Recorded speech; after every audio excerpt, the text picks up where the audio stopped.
My name is John. I'm a homeless.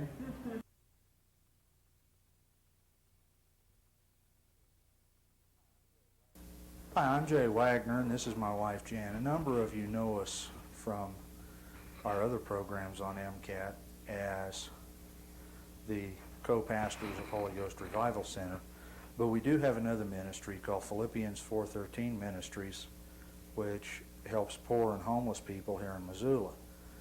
We wanted to do this program to present some of the stories of the homeless people here, and I think we'll start with a young man named John. My name is John. I'm a homeless. I've been living on the streets for almost a year.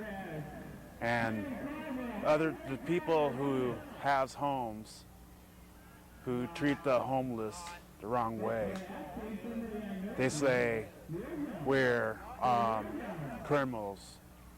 And I don't like being called a criminal. And that's how I feel. Because I've been on the streets, I know what it feels for people who are homeless.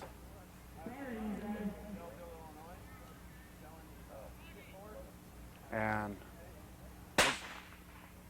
most of the homeless people are trying to get their lives back, trying to work with their finding a job or something.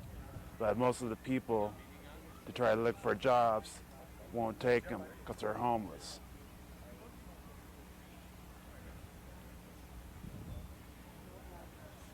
No address. And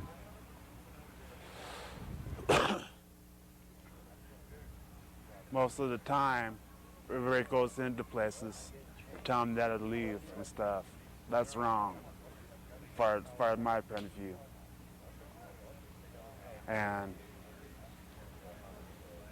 I know how it feels because I've been trying to get a job and people just back away from me and stuff, tell me that they can't get the job because I'm homeless, no address enough. That's wrong. And everything like that is like, you're homeless, you have no address or nothing. You can't work because I have an address and the phone number. And as far as I think, everybody should have equal rights to work like everybody else does.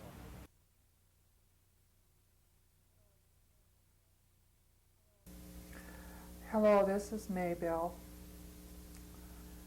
and some of the things that she will tell you are the high rent problem, the problem of getting her income to be able to pay the rent, finding a place to live here in Missoula that she can afford, and also being able to find the job that she needs to take care of these problems. I'm Maybelle Clark, and I'm from West Virginia. I come up here to Montana to look for my son. I was here last year too, and I stayed at the Poverello too. I got up here and I had a couple small jobs, but the jobs around here just aren't, they don't pay enough because the rent's so high.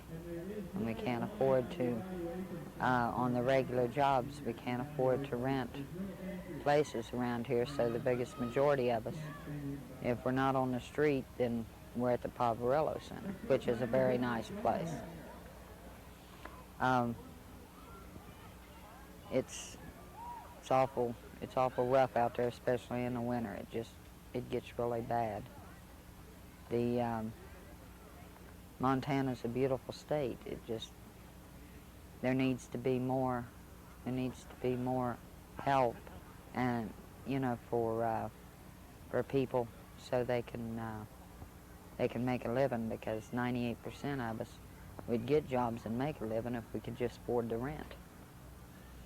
But without a home, and you try and get a job, and they say, "Where's your address?" and you tell them the Poverello, they kind of look down at you.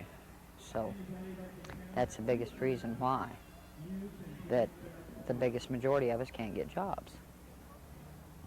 And like I've got 12 or 13 applications in around the city, but they pay either minimum wage or below that, and you only get maybe 3 or 4 hours a day, and then that there doesn't pay even hardly enough to buy your medicines if you're on something like me, because I have epilepsy, and it costs each month for me to buy my pills. So, but that's the biggest majority of the reasons why most of the people are on the street.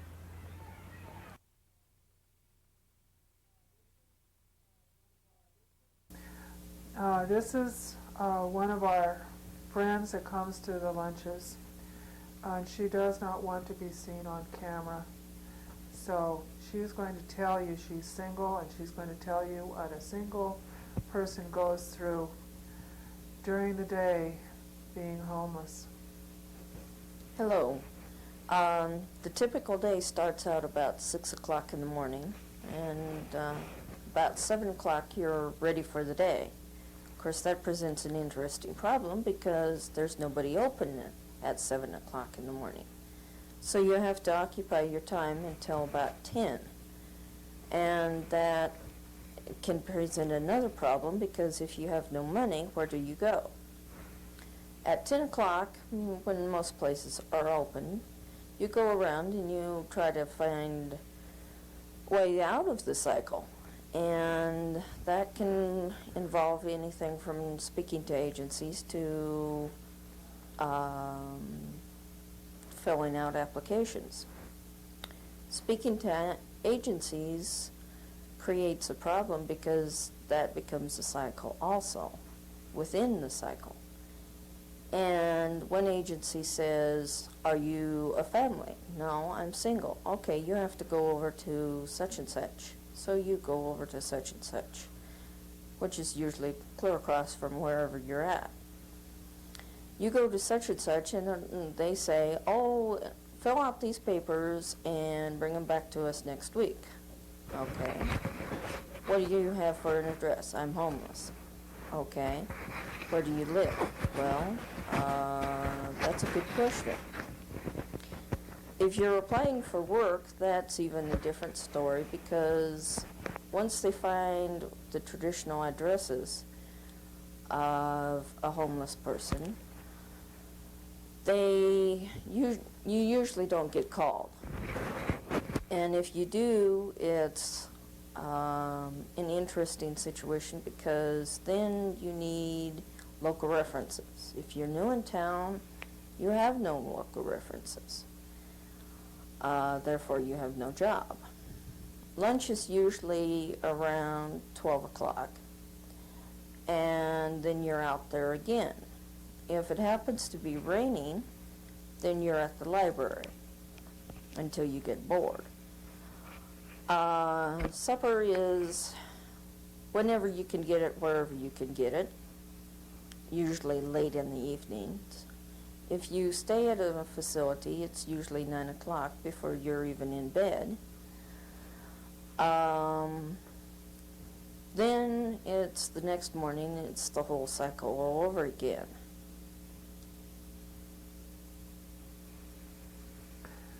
There, you've heard her story.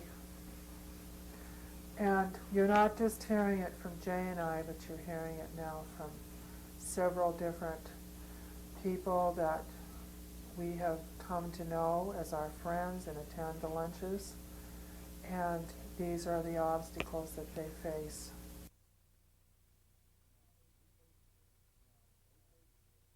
Now, we taped this at our barbecue June 27th, which some of you may have seen the news clip on that on KPAX on the 27th or 28th. I noticed that some of the other people were talking to you, and you told me later that they told you some things that they wanted told, but they didn't want their own faces or names on camera. One guy told me that it was because he was very ashamed of the fact that he was even homeless. Yeah, that's true. You know, and another lady was running from an abusive husband. And in case anybody gets any bright ideas, she wasn't originally from here in Missoula, and yes, she had tried battered women's shelters, and her husband kept finding her in those. I won't say what city she actually came from. What I'll do instead is say it was still in Montana, and that she has been to several other cities in Montana, and the reason she's not at the women's place or another battered women's shelter in Missoula is because her husband kept finding her. Now, some of the other stories. Some of the stories that the people told me were, of course, the high rent, the stereotyping, the fact that no one is listening to them personally. They do not listen. By stereotyping. Let's go back to that just a moment. We should probably explain what they mean by stereotyping.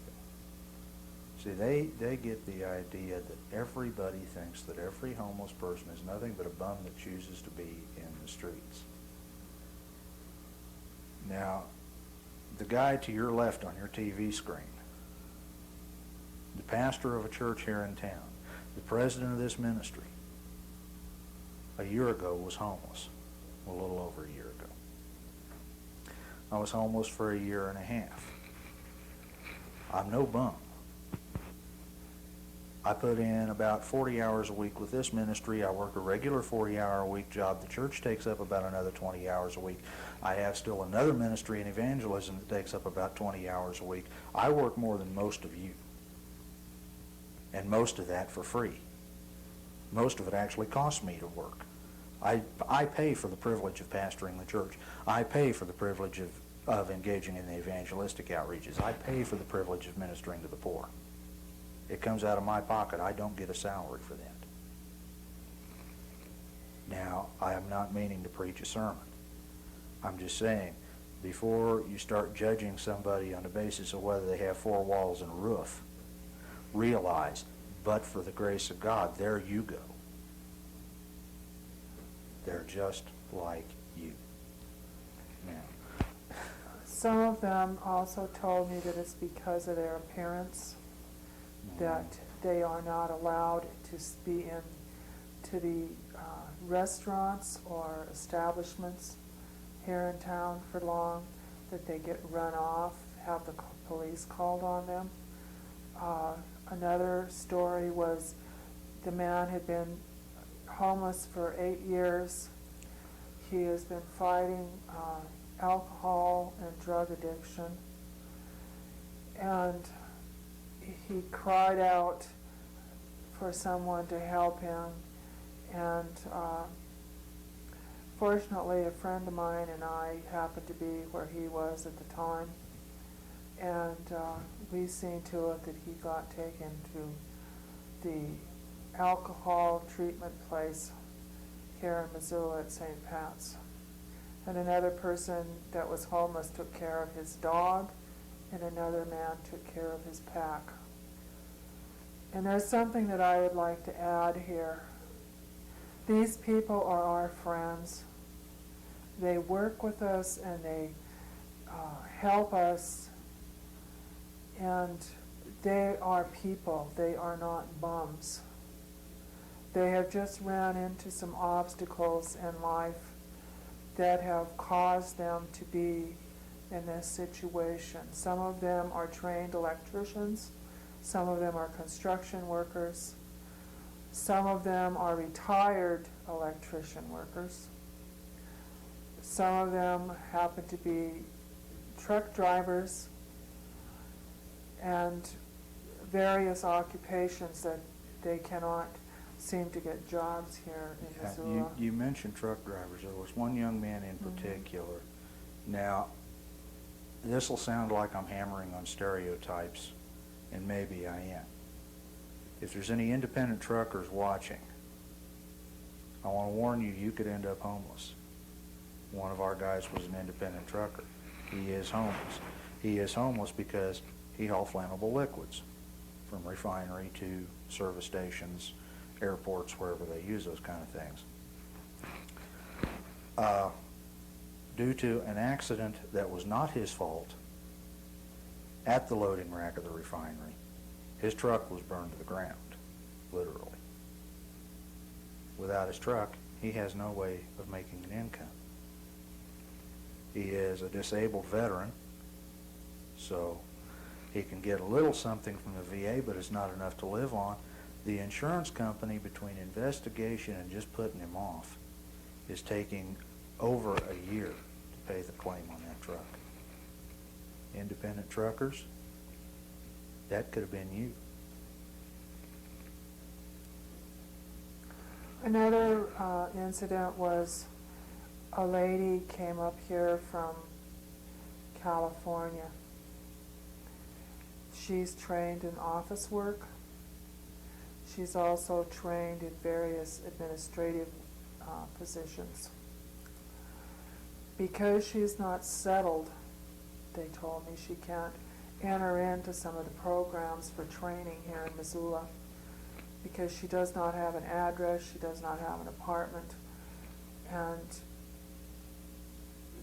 these are the obstacles that they're running into. Now, that particular lady, some of her skills, she doesn't have great computer skills. For any of you thinking about maybe calling, but then we don't have a computer. She is volunteering with us. So, another lady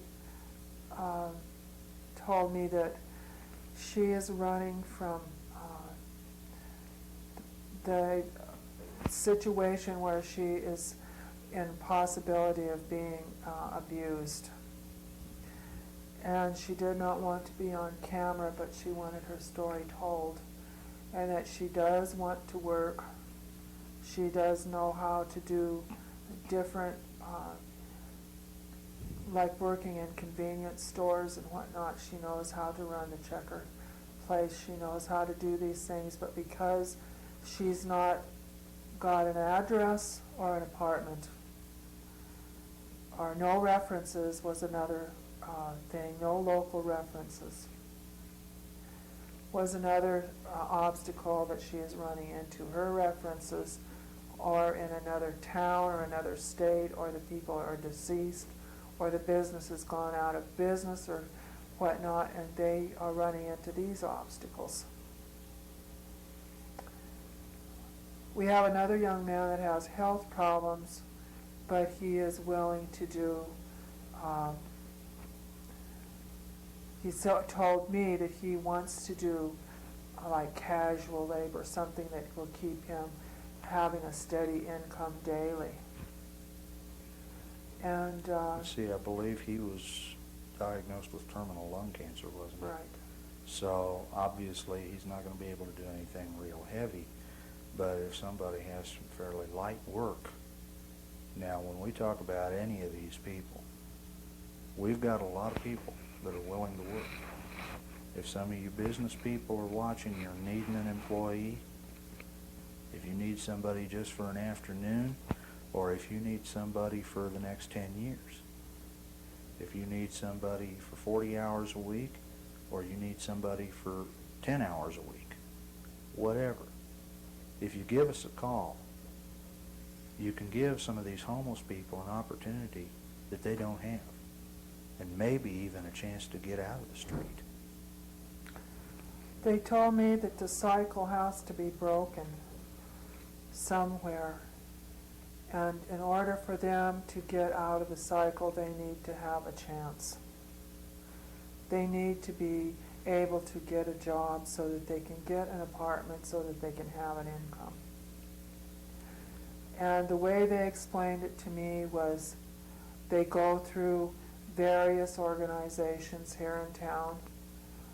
They get sent to another and then sent to another, and they end up back at the same place they started from, and they have accomplished nothing. Only have the same story but a different organization. And they're still homeless, they're still cold, they're still battling trying to get food, they're still have nothing. And yes, we have tried to give them encouragement by loving them and giving them the Word of God. And they are listening because we listen. Yeah, of course, we can't do it forever by ourselves. If you'd like to help, we'll run our address and phone number on the screen. You can get it, you can call us, you can write us, you can drop by the office. We'd like to hear from anybody that would like to help some of these people. Whether you want to do it directly or whether you want to do it through us, as long as they get help. And I'm not meaning to preach a sermon, but to you Christian people especially, I want you to take a look in the 25th chapter of Matthew, starting around the 36th verse, I believe. I don't have my Bible right here handy, where Jesus talks about separating the sheep and the goats. I want you to read the criterion and let it sink into your heart. He doesn't separate the sheep and the goats simply by were you saved or were you not.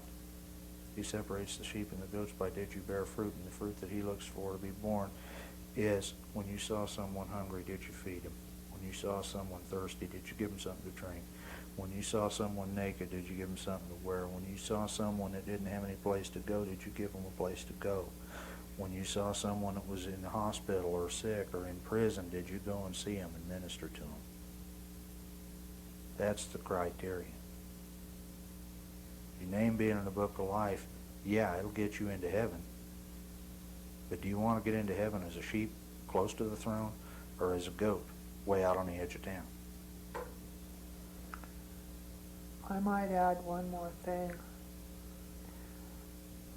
They're just looking to me, they told me they're looking to be listened to. They want to be heard. They would just like for you to take 5 minutes of your time and listen to them. And every Sunday at noon in McCormick Park, we feed anywhere from 25 to 60 homeless people. If you want to hear them yourself, come on down. All you got to do is sit there and listen.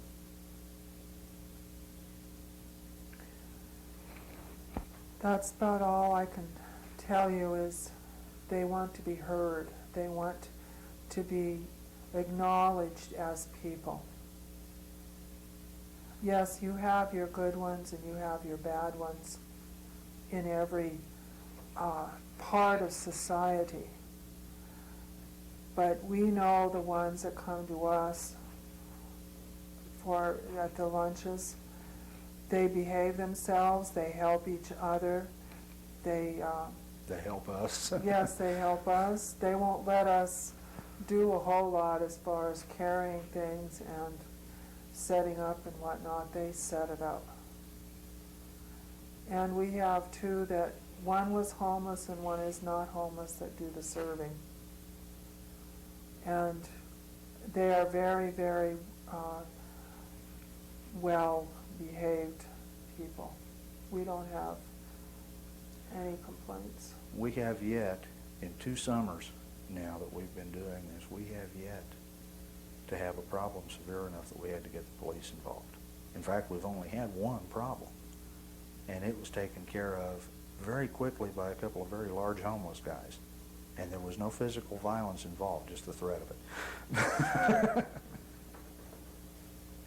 I might add one more thing, is that they have their own disciplinary measures during the lunches. We also present them with tracts, and we present them with a word from God, either from Jay or someone that happens to be with us involved in the ministry. And there again, pastors, I hate to be the only one presenting the gospel to these people. If you want to come down and we're feeding them, you're more than welcome to give a word. Any Christian pastor. One other thing I will say is that we do not force it on them. They can eat whether or not they receive a track or whether or not they listen to the word. However, almost all of them ask for the tracts. Yes. If we don't pass them out quite quick enough, they ask. So these people are hungry for God's Word. And I don't have to be the only one presenting it, pastors. They always ask us for if it's the same track, and we tell them no, it's a new one, and they're happy to get it. They also read it and keep it with them. We have yet to find them wadded up on the ground or in trash cans. Yeah, and that includes when we were passing out sack lunches early last fall, just sticking a tract in the sack lunches. We found the debris from the sack lunches in the trash cans around the courthouse and downtown here and there. Not once did we find one of our tracts. So if you would like to help minister the word to these people and show love to them, we will be down there at McCormick Park at noon on Sunday. Also, if you would like to help in any way,